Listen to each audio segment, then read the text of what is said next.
মানুষের জীবনে যখন কেউ কোনো ভালো কাজ করে বা ভালো কিছু করতে যায়, তখন তার মন ভেঙে দেওয়ার মতো মানুষের অভাব হয় না। এটি হয় কারণ তারা ভালো স্বাদ পায়নি, কিংবা কেউ ভালো করুক সেটা সেই মানুষগুলো চায় না, এবং সব সময় সে নিজেকে শ্রেষ্ঠ প্রমাণ করতে ব্যস্ত থাকে। অর্থাৎ সে যেটা বলবে সেটাই ঠিক, আর যতক্ষণ পর্যন্ত না এদের মনের আত্ম অহংকার না যাবে, ততক্ষণ কেউ কোন ভালো কথা বললেও এরা সেটিকে হেসে উড়িয়ে দেবে, কোনো পরোয়া না করে।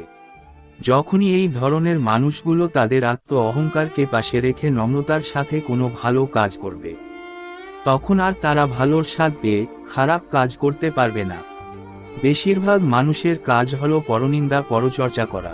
সুতরাং কেউ যদি ভালো করে তা নিয়ে তাকে খারাপ কথা বলবে, এবং কেউ যদি খারাপ করে তা নিয়ে তো তাকে খারাপ কথা বলবেই। তাই কারো কোন কাজে কান না দিয়ে যে কাজটি করতে চাও বা করছো সেটিতে মন দিয়ে করে যাও। কারণ ভালো কাজে ঈশ্বর সব সময় সহায়তা করেন এবং পাশে থাকেন।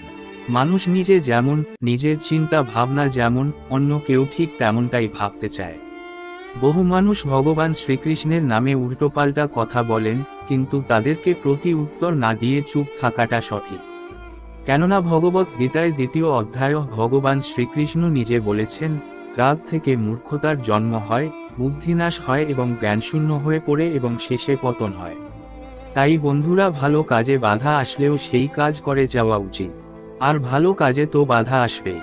স্বামী বিবেকানন্দ বলেন যে, সারাদিনে যে সমস্ত রকমের কাজ তুমি করে যাও, তার মধ্যে যদি কোন রকম বাধার সৃষ্টি না হয় বা তুমি কোন সমস্যার সম্মুখীন না হও, তাহলে বুঝবে যে তুমি ভুল পথে চলছো।